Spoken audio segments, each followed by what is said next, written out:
नमस्कार दोस्तों, दादी नानी और किताबों की कहानियों में आप सभी का स्वागत है। चलिए एक छोटी सी कहानी आप सभी को सुनाती हूँ। एक गांव में एक बहुत ही धार्मिक प्रवृत्ति की दादी अम्मा रहती थी। वो सुबह सुबह गंगा स्नान करने जाती थी। हर दिन उनका ही दिनचर्या था। पहले सुबह उठकर गंगा स्नान करती थी, विष्णु भगवान लक्ष्मी माता का पूजा करती थी, भोग लगाती थी, भोग बना करके हर दिन अच्छे अच्छे चीज़ों से भोग लगाती थी। माखन, मिश्री, दही, गुड़, मतलब जो जब जैसा होता था वैसे तुलसी पत्ता डालकर भोग लगाती थी। खुद प्रसाद लेती थी। घर में उनकी तीन बेटा, तीन बहू और दो दो बच्चे, तीनों लड़कों के थे। सबको प्रसाद देती थी और भी आसपास के घर के बच्चे भी आ जाते थे, उन सबको भी प्रसाद देती थी। सारे बहुत प्यार से प्रसाद लेते थे, खाते थे और दादी माँ की पूजा का बहुत महत्व समझते थे आसपास के जितने लोग थे। लेकिन घर में उनके पूजा का कोई कद्र नहीं था। मतलब सारी बहुएं, बेटा, सारा लोग परेशान रहता था, कितना भक्ति करती हैं। बहुएं कहती थी ढोंग करती हैं, ये बूढ़ी अम्मा तो ढोंग करती है, गंगा स्नान करना, ये करना, भोग बनाना। तो प्रसाद कभी मन होता था तो लेते थे लोग घर वाले, कभी मन होता था तो नहीं लेते थे।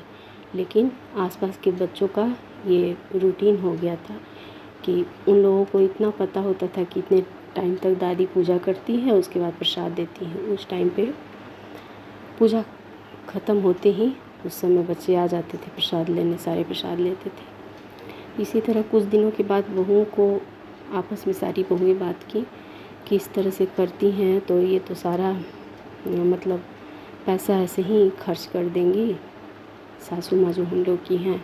तो हम लोग ऐसा करते हैं कि सब हम लोग अलग अलग रहते हैं।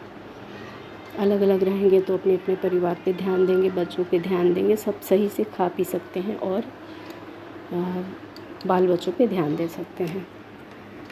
तो सब तैयार हो गई, तीनों तैयार हो गई। सासू माँ को ये बात बताई, वो भी तैयार हो गई और पंच को बुलाया गया और 4 हिस्सों में जो भी घर था, जो भी बँटना था, सब बाँट दिया गया। 3 लड़कों का और 1 अम्मा का।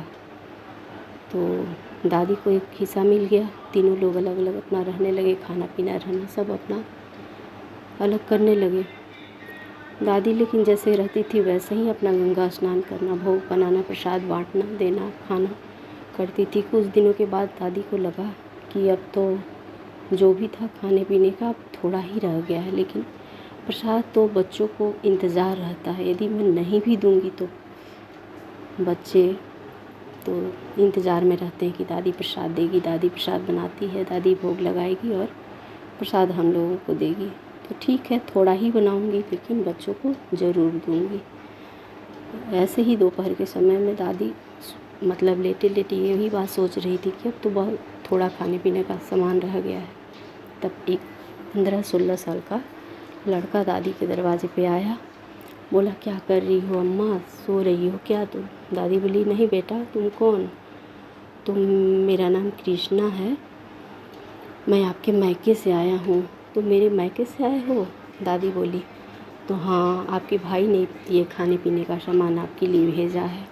और पूरा मतलब घर जितना भी खाने पीने का सामान होता है, अनाज, सब्जी, घी, चीनी, सारा चीज़ बोरा बोरा भर भर के वो बच्चा लेकर के आया था। दादी अम्मा अंदर बैठाई, हाल समाचार पूछी, उसके बाद सारे सामान को अंदर रख ली।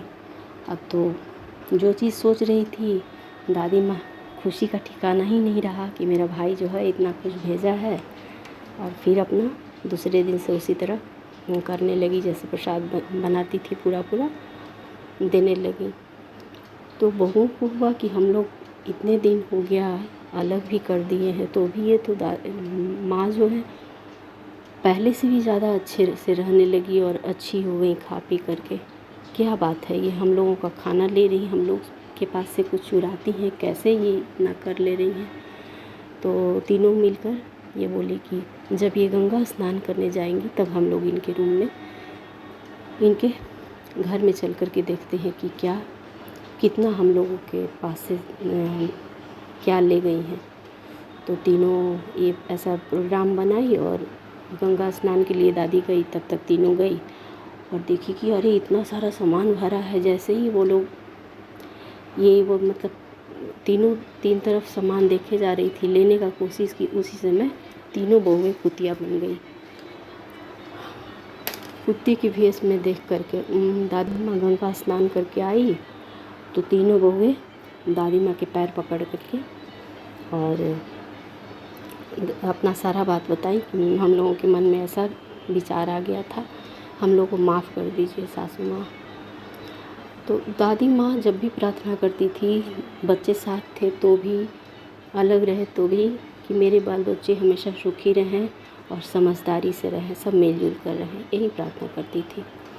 तो तीनों बहुएं जो हैं पैर पकड़ ली कि हम लोग को अपनी गलती का एहसास हो गया और हम लोग आपके अध्यात्म को समझ गए कि आप जो भी पूजा पाठ करती हैं सच्चे दिल से करती हैं। माफ़ कर दीजिए, हम लोग माफ़ कर दीजिए, हम लोग को पहले की तरह रहना है माँ। और सब मिलजुल करके फिर से बहू के रूप में आ गई। कुतिया कुछ देरों के लिए बनी थी, कुछ देर के लिए बनी थी, उन लोगों को सज़ा मिला था सामान जो ले रही थी, और पूरा बेटा बहू पोता पोती सब साथ में मिल करके रहने लगा। सबको अपनी गलती का एहसास हो गया तो सब माफ़ी मांग ली और साथ में रहने लगी। ये कहानी आप सभी को कैसी लगी? कहानी पसंद आई हो तो वीडियो को लाइक कीजिए, चैनल को सब्सक्राइब कीजिए। कहानी पसंद आई हो तो अपनों को भी शेयर कीजिए। Thank you.